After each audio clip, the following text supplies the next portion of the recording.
So students, we have studied about digestive system. Now we are going to study about a very important life process that is called respiration. Respiration. तो students let's start. But उसको start करने से पहले students एक छोटी सी situation देखते हैं. आप देखिए एक कोल है. Coal is a fuel, a source of energy. ठीक है, इससे हमें बहुत सारी एनर्जी मिल सकती है. हालांकि ये कोल जब अभी रखा हुआ है तो एनर्जी नहीं मिल रही है. ये कोल बस ऐसे रखा हो तो हमें इससे एनर्जी थोड़ी मिल रही है स्टूडेंट्स. हाँ, लेकिन इस कोल को जब बर्न करते हैं, इसको जलाते हैं, तो इससे हमें बहुत सारी एनर्जी मिलती है स्टूडेंट्स. आप देख सकते हैं इस फोटोग्राफ में उस एनर्जी से फूड कुक किया जा रहा है. कोल को जलाने से जो एनर्जी मिलती है स्टूडेंट्स, उससे ट्रेन्स भी चलाई जाती हैं, स्टीम इंजन भी चलाए जाते हैं. ठीक है, तो coal is a source of energy. उसको जलाने से हमें एनर्जी मिलती है स्टूडेंट्स. अगर हम टेक्निकली देखें स्टूडेंट्स, तो कोल को जब हम बर्न करते हैं तो एक्चुअली एक केमिकल रिएक्शन होता है. क्या केमिकल रिएक्शन होता है आपको शायद पता भी हो स्टूडेंट्स, कि कोल जो है वो ऑक्सीजन से रिएक्ट करता है जब उसको हम जलाते हैं. ठीक है, जब उसको जलाते हैं तो आसपास हवा होती है, हवा में ऑक्सीजन गैस होती है. तो उस ऑक्सीजन गैस का कोल के साथ केमिकल रिएक्शन होता है स्टूडेंट्स, केमिकल रिएक्शन, और उसमें कार्बन डाइऑक्साइड गैस बनती है और एनर्जी भी रिलीज होती है. और ये जो एनर्जी रिलीज होती है स्टूडेंट्स, वो हमारे काम की होती है. ठीक है, उससे हम यहां पे फूड कुक करते हैं या ट्रेन्स चलाते हैं स्टूडेंट्स. ठीक है, तो यहां पर हमने देखा कैसे कोल केमिकल रिएक्शन करता है ऑक्सीजन के साथ टू गिव अस एनर्जी. अब स्टूडेंट्स हम थोड़ा सा डाइजेस्टिव सिस्टम को रिकॉल करेंगे. उसमें हमने देखा था कि ये 5 स्टेप्स होते हैं. तो उसमें हमने देखा था स्टूडेंट्स कि स्मॉल इंटेस्टाइन में डाइजेशन का जो प्रोसेस होता है, ये डाइजेशन का प्रोसेस वो कंप्लीट होता है. मतलब वहां पे जो फूड हम खाते हैं उसको बहुत सारे छोटे छोटे छोटे छोटे मॉलिक्यूल्स में तोड़ दिया जाता है, जैसे ग्लूकोज में, एमिनो एसिड्स में, इन सब में तोड़ दिया जाता है स्मॉल इंटेस्टाइन. ठीक है, ये डाइजेशन के प्रोसेस में होता है. फिर हमने देखा था कि ब्लड कैपिलरीज के हेल्प से अब वो जो छोटे छोटे मॉलिक्यूल्स हैं जैसे ग्लूकोज वगैरह, वो हमारे बॉडी के डिफरेंट पार्ट्स में जाते हैं, बॉडी के डिफरेंट पार्ट्स के सेल तक पहुंचते हैं. ये था एब्जॉर्प्शन का प्रोसेस. याद आ रहा है आपको? फिर स्टूडेंट्स एसिमिलेशन में क्या होता है, दैट इज इंपॉर्टेंट. एसिमिलेशन में हमने ये देखा था कि जो फूड इस सेल तक पहुंच रहा है, सेल उससे एनर्जी लेता है और डिफरेंट डिफरेंट काम करता है. यही होता है ना एसिमिलेशन में. एसिमिलेशन में जो फूड यहां पहुंचता है, बॉडी उसका यूज करती है स्टूडेंट्स, उससे एनर्जी लेके डिफरेंट डिफरेंट काम करती है. तो स्टूडेंट्स एसिमिलेशन एक बार क्या होता है हम फिर से लिख सकते हैं. In assimilation food reaching to cells is used to obtain energy for various life processes. तो स्टूडेंट्स इस चैप्टर में हम यही पढ़ने वाले हैं कि सेल आने वाले इस ग्लूकोज से कैसे एनर्जी प्रोड्यूस कर लेती है. आप समझ रहे हो? रेस्पिरेशन में हम यही पढ़ते हैं कि आने वाले इस ग्लूकोज से सेल कैसे एनर्जी प्रोड्यूस करती है, किस मैकेनिज्म से एनर्जी प्रोड्यूस करती है. That is the topic to be studied in respiration. तो आप देखें, जैसे मैंने आपको बताया था कि कोल ऑक्सीजन से रिएक्ट करता है तो हमें एनर्जी मिलती है, वैसे ही स्टूडेंट्स कुछ हमारे बॉडी में भी होता है. ग्लूकोज जो सेल के पास पहुंचता है, ठीक है, वो ग्लूकोज ऑक्सीजन से रिएक्ट करता है सेल के अंदर. सेल के अंदर वो ग्लूकोज ऑक्सीजन से रिएक्ट करता है, कार्बन डाइऑक्साइड बनाता है, वाटर बनाता है और एनर्जी भी प्रोड्यूस करता है. तो स्टूडेंट्स आप समझ गए होंगे ये एग्जांपल मैंने क्यों लिया था. जैसे इस एग्जांपल में कोल था हमारे पास, ठीक है, जो ऑक्सीजन से रिएक्ट करके एनर्जी प्रोड्यूस कर रहा था, वैसे हमारे बॉडी में कोल की जगह पे ग्लूकोज है जो ऑक्सीजन से रिएक्ट करके एनर्जी प्रोड्यूस कर रहा है. ठीक, तो ग्लूकोज जो है वो हमारे बॉडी के लिए सोर्स ऑफ एनर्जी हो गया, जैसे कोल था. ठीक, ये सोर्स ऑफ एनर्जी हो गया. ये सेल के अंदर जाके ऑक्सीजन से रिएक्ट करेगा और एनर्जी प्रोड्यूस करेगा. तो स्टूडेंट्स इस बात को हम लिख भी सकते हैं, food reaching to cells of body, food reaching to cells of body, glucose ही नहीं बल्कि बाकी जो फूड सब्सटेंस पहुंचते हैं वो भी, food reaching to cells of body react with oxygen to release energy which is used for different activities of life. Students ठीक है, तो स्टूडेंट्स यहां पे बड़े सिंपली मैंने आपको बता दिया कि ग्लूकोज कोल की तरह काम कर रहा है, ऑक्सीजन के साथ रिएक्ट करके एनर्जी दे रहा है. बट ये केमिकल रिएक्शन उतनी सिंपल नहीं होती है, इसमें बहुत सारे कॉम्प्लिकेशंस होती हैं, कॉम्प्लिकेटेड स्टेप्स होते हैं. वो सब इस चैप्टर में स्टूडेंट्स देखने वाले हैं. But for the time being हम बोल सकते हैं कि respiration is the process of getting energy from food. Students briefly हम इसको डायग्राम में रिप्रेजेंट भी कर सकते हैं कि हमारे बॉडी में क्या होता है. ये एक हमारे बॉडी का सेल है, उसमें फूड की एंट्री होती है, डाइजेस्टेड फूड उसमें आता है, उसमें ऑक्सीजन भी आता है। ऑक्सीजन कैसे आता है स्टूडेंट्स? देखो स्टूडेंट, जब हम सांस लेते हैं, ब्रीद करते हैं, ब्रीद इन, जब हम ब्रीद करते हैं स्टूडेंट्स, तो आपको पता होगा हवा जो है हमारे नोज के थ्रू बॉडी में एंटर करती है, ठीक है, बॉडी में एंटर करती है, सेल तक पहुंचती है, ठीक है। तो ऑक्सीजन सेल तक पहुंचता है बाहर से, फूड सेल तक पहुंचता है, इन दोनों के बीच में केमिकल रिएक्शन होता है, उस केमिकल रिएक्शन में CO2 बनता है, वाटर बनता है और एनर्जी रिलीज होती है, ठीक है स्टूडेंट्स। तो कुछ ओवरऑल इस टाइप की से पिक्चर होती है। हालांकि इसमें काफी कॉम्प्लिकेशंस हैं जो हम देखेंगे, और हर एनिमल में या हर प्लांट में, हर लिविंग बीइंग में एग्जैक्टली ऐसा होता भी नहीं है, थोड़ा डिफरेंट होता है। ये तो मैंने बात की कि हम में, ह्यूमन बॉडी में क्या होता है, तो वो सारी चीजें इस चैप्टर में हम देखेंगे स्टूडेंट्स, ठीक। यहां पे एक चीज और मैं आपको बताऊं कि ये जो एनर्जी इस रिएक्शन में बनती है, that is very useful for us. Water जो बनता है वो भी यूजफुल है, वाटर तो बॉडी के लिए यूजफुल होता ही है स्टूडेंट्स, इनफैक्ट हम पानी पीते भी हैं। लेकिन ये जो कार्बन डाइऑक्साइड होता है स्टूडेंट्स, कार्बन डाइऑक्साइड वो वेस्ट प्रोडक्ट होता है, वेस्ट प्रोडक्ट, वो हमारे बॉडी के लिए यूजफुल नहीं होता है, हार्मफुल होता है। तो इसको बॉडी से बाहर निकालना पड़ता है, उसको बॉडी में रख नहीं सकते, बॉडी से बाहर निकालना पड़ता है, ठीक है। अच्छा स्टूडेंट्स, यहां पे जो रेस्पिरेशन की हम बात कर रहे हैं, उसको कई बार सेलुलर रेस्पिरेशन भी बोलते हैं। क्यों बोलते होंगे सेलुलर रेस्पिरेशन, आप समझ रहे होंगे, क्योंकि ये जो पूरा रिएक्शन का प्रोसेस है वो सेल के अंदर होता है, सेल्स के अंदर होता है, बॉडी के सेल्स के अंदर होता है, इसलिए इस प्रोसेस को सेलुलर रिएक्शन भी, सेलुलर रेस्पिरेशन भी बोलते हैं, ठीक है। अब देखो, ये जो पूरा रेस्पिरेशन का प्रोसेस है, उसमें दो वेरी इंपॉर्टेंट स्टेप्स इन्वॉल्व है जो इस चैप्टर में हम पढ़ने वाले हैं। एक तो chemical reactions in process of releasing energy from glucose या फूड, ठीक है। तो एक तो इंपॉर्टेंट काम इसमें क्या हो रहा है रेस्पिरेशन में, कि केमिकल रिएक्शंस हो रही है जिससे केमिकल रिलीज होता है, एनर्जी रिलीज होती है। दूसरा बहुत इंपॉर्टेंट काम हो रहा है students, exchange of gases, exchange of gases. जैसे आप देखें स्टूडेंट्स, क्या हो रहा है, ये ऑक्सीजन हमारे बॉडी के अंदर आ रहा है, ठीक है, तो एटमोस्फेयर से, तो एटमोस्फेयर से हम ऑक्सीजन अंदर ले रहे हैं बॉडी में, और फिर ये कार्बन डाइऑक्साइड को बाहर भी फेंक रहा है बॉडी से, ठीक है। तो ये एक्सचेंज ऑफ गैसेस जो हो रहा है स्टूडेंट्स, वो भी रेस्पिरेशन का ही पार्ट है, ठीक।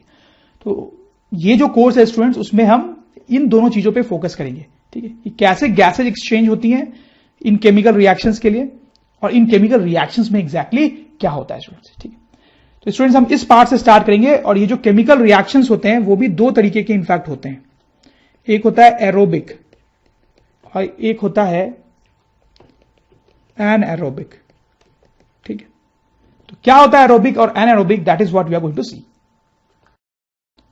तो स्टूडेंट्स, एरोबिक रेस्पिरेशन से बात स्टार्ट करते हैं। तो जैसे आप सपोज करें कि ये हमारी बॉडी के अंदर सेल है, ठीक है, यहां पे ग्लूकोज पहुंचा, ठीक है। हालांकि डाइजेस्ट होके तो एमिनो एसिड्स वगैरह भी पहुंच सकते हैं, बट इस सेक्शन में हम ग्लूकोज की ही ज्यादा बात कर रहे होंगे स्टूडेंट्स रेस्पिरेशन में, क्योंकि हमें ज्यादातर एनर्जी ग्लूकोज से ही मिलती है, ठीक। तो स्टूडेंट, आप देखो क्या होता है, ये जो ग्लूकोज आता है सेल के अंदर जब ग्लूकोज एंटर करता है तो उसका कुछ केमिकल रिएक्शन होता है जिससे वो एक नया कंपाउंड बनाता है, दैट इज कॉल्ड पायरूवेट, या फिर इसको पायरूविक एसिड भी बोलते हैं स्टूडेंट्स, ठीक है। एक मॉलिक्यूल जो ग्लूकोज का होता है स्टूडेंट्स, वो पायरूवेट के दो मॉलिक्यूल्स बनाता है। कैसे आप समझ सकते हैं, ग्लूकोज का फॉर्मूला होता है C6H12O6। मतलब आप देखिए इसमें कितने कार्बन हैं, 6 2 4 5 6 कार्बन होते हैं ग्लूकोज में, लेकिन पायरूवेट में 3 ही कार्बन होते हैं, ठीक है। तो आप क्लियरली समझ पा रहे होंगे कैसे एक ग्लूकोज से 2 पायरूवेट बनते हैं, ठीक है। बेसिकली इफेक्टिवली हम ऐसा बोल सकते हैं कि ये 2 पार्ट में टूट सा गया है, ठीक है। तो 3 कार्बन के 2 मॉलिक्यूल बन जाते हैं, पायरूवेट बन जाता है, ठीक है। तो ग्लूकोज सेल के अंदर गया, केमिकल रिएक्शन हुआ, उसने पायरूवेट बनाया। फिर क्या होता है स्टूडेंट्स, ये जो पायरूवेट है वो सेल के अंदर आने वाले ऑक्सीजन से रिएक्ट करता है, ऑक्सीजन के साथ उसका रिएक्शन होता है, और ऑक्सीजन से रिएक्ट करके वो कार्बन डाइऑक्साइड बनाता है, वाटर बनाता है और एनर्जी रिलीज करता है, ठीक है, एनर्जी।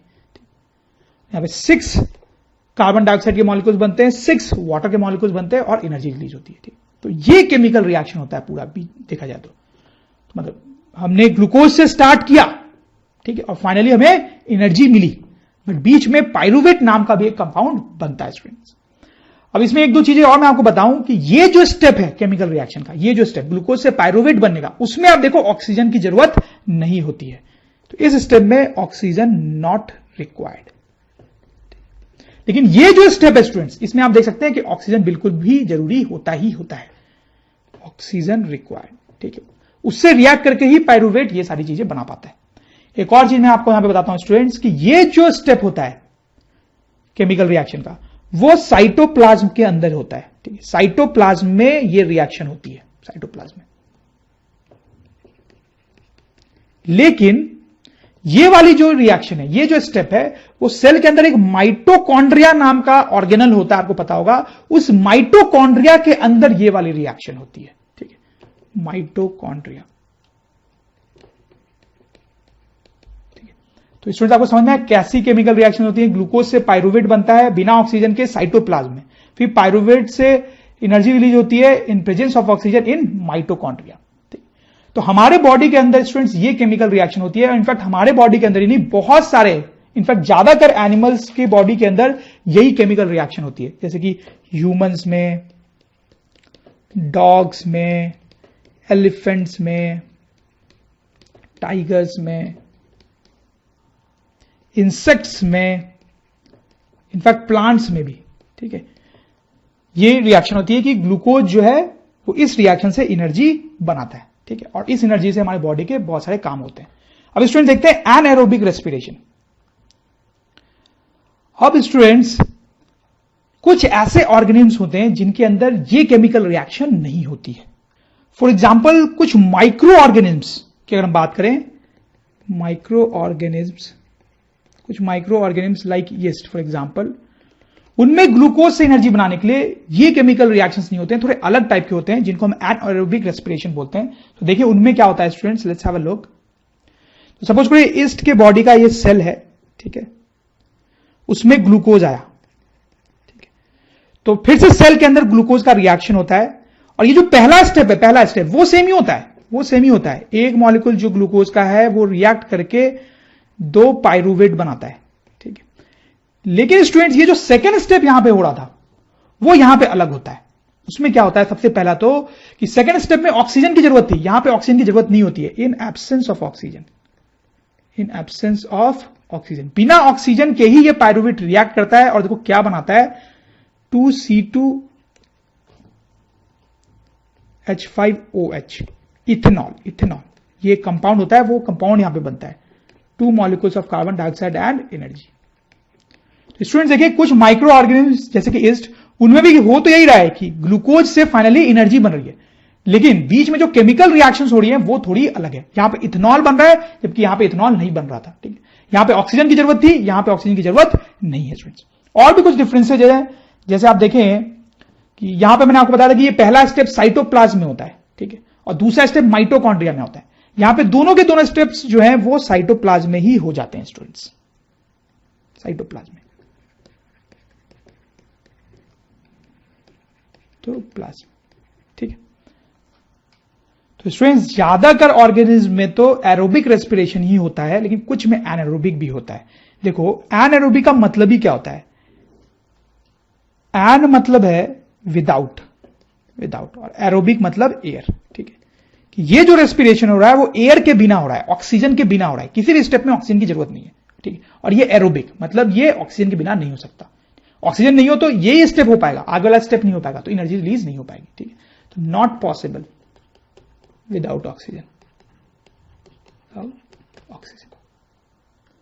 तो इसका मतलब ये भी है स्टूडेंट्स कि ये सारे जो ऑर्गेनिज्म होते हैं उनको अगर ऑक्सीजन ना मिले तो क्या होगा, तो ये रिएक्शन नहीं हो पाएगी, उनको एनर्जी नहीं मिल पाएगी और वो मर जाएंगे स्टूडेंट्स, मर जाएंगे। ठीक है, लेकिन स्टूडेंट्स जैसे यीस्ट हो गया, उसको तो ऑक्सीजन की जरूरत है ही नहीं, तो उसको ऑक्सीजन नहीं भी मिले तो उसको कोई फर्क नहीं पड़ता, इट कैन लीव। ठीक है, तो स्टूडेंट्स जो ऑर्गेनिम्स एरोबिक रेस्पिरेशन का यूज करते हैं they can not leave without oxygen, लेकिन जो एनारोबिक का यूज करते हैं they can leave without oxygen. ठीक है, तो यहां पे लिख सकते हैं organisms using aerobic respiration can not leave without oxygen, सही है, लेकिन organisms using anaerobic respiration can survive without oxygen. ठीक है, और स्टूडेंट्स यहां पे कुछ एक दो टर्म्स और होते हैं जो मैं आपको बताना चाहता हूं। तो ग्लूकोज से पायरुवेट बनने का ये जो प्रोसेस होता है उसको हम बोलते हैं ग्लाइकोलाइसिस। ग्लाइकोलाइसिस, ग्लाइकोलाइसिस, ठीक। और फिर ये पायरूवेट से ये जो चीज हो रही है आगे ऑक्सीजन के प्रेजेंस में ये सारी चीजें बन रही है, उसको बोलते हैं कर्ब्स साइकिल।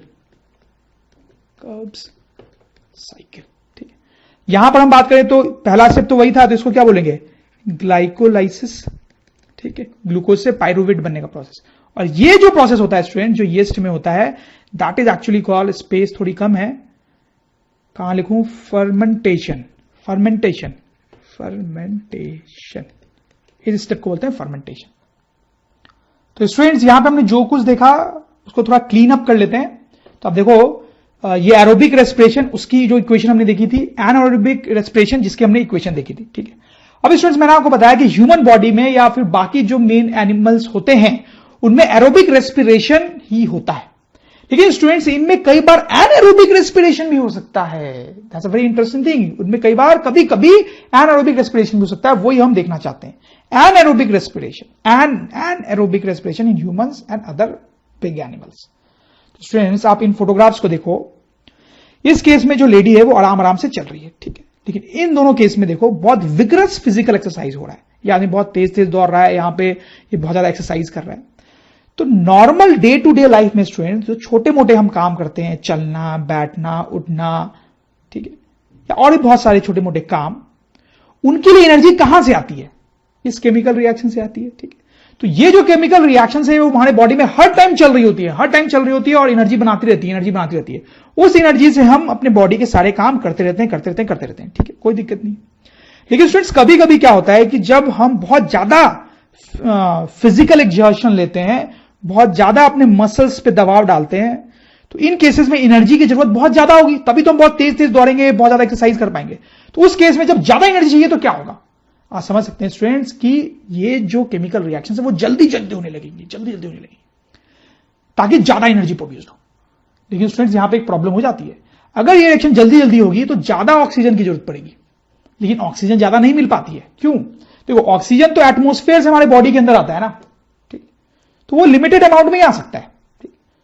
तो अब क्योंकि ये रिएक्शन जल्दी जल्दी होना चाहती है, तो जो भी ऑक्सीजन आता है वो जल्दी जल्दी खत्म हो जाता है और ऑक्सीजन की कमी पड़ जाती है बॉडी के अंदर। आप समझ रहे हो? हम सांस ले रहे होते हैं, ऑक्सीजन बॉडी में आ रहा होता है, लेकिन क्योंकि हमें ज्यादा एनर्जी चाहिए तो ये रिएक्शन जल्दी होना चाहती है, तो तुरंत में सारा ऑक्सीजन खत्म होने लगता है और हमारे बॉडी में ऑक्सीजन की कमी होने लगती है। तो उस टाइम पे क्या होता है कि ये पायरूवेट बिना ऑक्सीजन के ही एनर्जी बनाना शुरू कर देता है, हमारे बॉडी में बिना ऑक्सीजन के ही एनर्जी बनाना शुरू कर देता है। That is called anaerobic respiration. देखिए स्टूडेंट्स यहां पे क्या होता है, आप समझ जाएंगे कि एक ग्लूकोज का जो मॉलिक्यूल है उस टाइम वो दो पायरूवेट तो पहले के जैसे ही बनाता है, लेकिन अब विदाउट ऑक्सीजन, बिना ऑक्सीजन के ये पायरूवेट, क्यों? क्योंकि ऑक्सीजन तो खत्म हो गया, ठीक है, ये चल रहा है, लेकिन हमें और एनर्जी चाहिए, ठीक है, और ऑक्सीजन है नहीं, तो बिना ऑक्सीजन के पायरूवेट टूट के लैक्टिक एसिड बनाता है, लैक्टिक एसिड, ठीक है, दो मॉलिक्यूल्स लैक्टिक एसिड के और एनर्जी बनाता है, ठीक, बिना ऑक्सीजन के। तो आप देखो यहां पर भी एनर्जी प्रोड्यूस होती है जो हमारे बॉडी के काम आती है। तो आप देख सकते हैं पहले तो कि ये जो एनारोबिक रेस्पिरेशन की इक्वेशन है वो इस वाले से अलग है, इस वाले से अलग है। तो यीस्ट वगैरह में या माइक्रो ऑर्गेनिज्म जो एनारोबिक रेस्पिरेशन हमेशा होता रहता है, उसमें अलग इक्वेशन होती है, उसमें इथेनॉल बनता है। लेकिन ह्यूमन बॉडी में या बाकी एनिमल्स में जो कभी कभी एनारोबिक रेस्पिरेशन होता है विदाउट ऑक्सीजन, उसमें लैक्टिक एसिड बनता है। ठीक है, तो एनारोबिक रेस्पिरेशन दो तरीके हो गए, आप समझ गए होंगे। और स्टूडेंट्स दूसरी बात यह भी है कि ये वाला जो एनारोबिक रेस्पिरेशन की केमिकल रिएक्शन है वो सिर्फ मसल्स में होती है, मसल्स के सेल्स में होती है, मसल सेल्स। क्यों मसल्स के सेल्स में होती होगी? क्योंकि जब हम बहुत ज्यादा फिजिकल एक्सरसाइज कर रहे होंगे तो मसल्स को ही तो ज्यादा एनर्जी चाहिए ना, तो मसल्स में ये रिएक्शन होती है जिससे एडिशनल एनर्जी बनती है। एंड प्लीज नोट, उस टाइम ये रिएक्शन बंद नहीं हो गई है, हम ऑक्सीजन ले रहे हैं और ये रिएक्शन तो चली रही है, इससे एनर्जी मिल रही है, प्लस ये रिएक्शन भी होने लगती है ताकि हमें और ज्यादा एनर्जी मिल सके। इनफैक्ट स्टूडेंट्स आपने कई बार देखा होगा कि जब आप दौड़ते हो बहुत तेज तेज तो आपके लेग्स में क्रैम्प्स आ जाते हैं, क्रैम्प, मसल खींच जाती है, फिर आप दौड़ नहीं पाते हो कुछ टाइम के लिए, कुछ टाइम मतलब 1 घंटे 2 घंटे के लिए। वो क्रैम्प कैसे आ जाता है स्टूडेंट्स? उसके लिए ये लैक्टिक एसिड रिस्पॉन्सिबल होता है। जब आप बहुत ज्यादा दौड़ने की कोशिश करते हो, आपको आदत नहीं है, ठीक है, तो आपके बॉडी में एनाएरोबिक रेस्पिरेशन शुरू हो जाता है और लैक्टिक एसिड बनने लगता है। तो ये जो लैक्टिक एसिड है, ये अगर हमारे मसल में अच्छे खासे अमाउंट में जमा हो जाए, हमारे मसल में लैक्टिक एसिड अगर जमा हो जाए, तो उसके जमाव से मसल्स में क्रैम्प आ जाता है। ठीक, हालांकि कुछ देर बाद ये खुद से ठीक भी हो जाता है, बट वो जो क्रैम्प आता है वो आता इस लैक्टिक एसिड के कारण ही है। क्रैम्प इन मसल्स अगर due to accumulation of lactic acid. और स्टूडेंट सिर्फ हमारे बॉडी में क्रैम्प आता है ऐसा नहीं है, अगर कोई टाइगर भी दौड़ने लगता है बहुत तेज तेज तेज, तो उसके बॉडी में भी एनाएरोबिक रेस्पिरेशन चालू हो सकता है, जिससे लैक्टिक एसिड उसकी बॉडी में बन सकता है और उसके लेग्स में भी क्रैम्प आ सकता है। तो एनिमल्स के बॉडी में भी क्रैम्प आता है और वो भी उसी कारण से, लैक्टिक एसिड के बनने से। तो स्टूडेंट्स एक इंपॉर्टेंट पॉइंट यहां पे लिख भी लेंगे हम, during vigorous physical exercise anaerobic respiration also starts in our body to produce additional energy required by muscles। ठीक है, तो स्टूडेंट्स आप देखें जो 3 केमिकल रिएक्शंस हमने देखी है उसको मैंने यहां पे समराइज कर दिया है। तीनों ही केस में पहला स्टेप तो सेम है कि एक ग्लूकोज टूट के 2 पायरुवेट बनाता है। फिर एरोबिक रेस्पिरेशन में ऑक्सीजन के प्रेजेंस में एनर्जी बनती है। ठीक है, और एनाएरोबिक रेस्पिरेशन 2 तरीके थे हमने देखे, एक जो यीस्ट वगैरह में होता है उसमें इथेनॉल बनता है, जो हमारी बॉडी या बाकी एनिमल्स में होता है वहां लैक्टिक एसिड बनता है। स्टूडेंट्स देखो स्टूडेंट्स, यहां पे जो एनर्जी बनती है उसमें एक और कैच है, मतलब ये जो एनर्जी बनती है ना वो डायरेक्टली हमारे बॉडी में यूज नहीं होती है। मतलब इन केमिकल रिएक्शन से जो एनर्जी बनती है वो डायरेक्टली हमारे बॉडी में यूज नहीं होती है। तो आप थोड़ा कंफ्यूज हो रहे होंगे, बट आप 5 मिनट पेशेंस से सुनो, आपको समझ में आ जाएगी। हमारे बॉडी में एक केमिकल सब्सटेंस होता है एटीपी, जिसको एनर्जी करेंसी के नाम से भी जाना जाता है। एटीपी का फुल फॉर्म है एडिनोसिन ट्राइफॉस्फेट।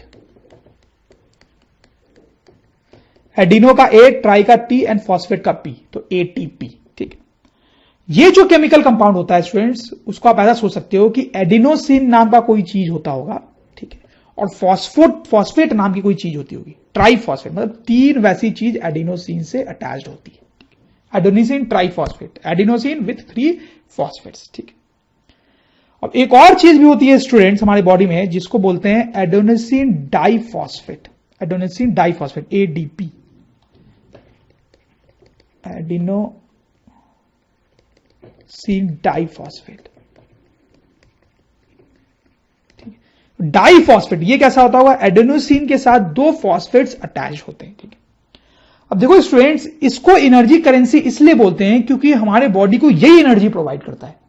आप थोड़े कंफ्यूज हो रहे होंगे कि यार एनर्जी तो पिछले केमिकल रिएक्शन से मिलती है, तो ये कैसे प्रोवाइड करता है। देखो अभी आप समझ जाओगे क्या होता है स्टूडेंट्स। जब हमारे बॉडी को एनर्जी चाहिए होता है तो ये एडेनोसिन ट्राइफॉस्फेट जो है वो टूटता है, टूट के एडेनोसिन डाइफॉस्फेट बनाता है।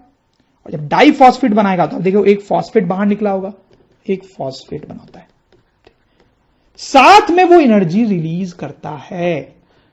जब हमारे बॉडी को एनर्जी चाहिए होता है तो ये एडेनोसिन ट्राइफॉस्फेट टूट के डाइफॉस्फेट बनाता है और एनर्जी रिलीज करता है। ये वो एनर्जी है जो हमारी बॉडी एक्चुअली यूज करती है।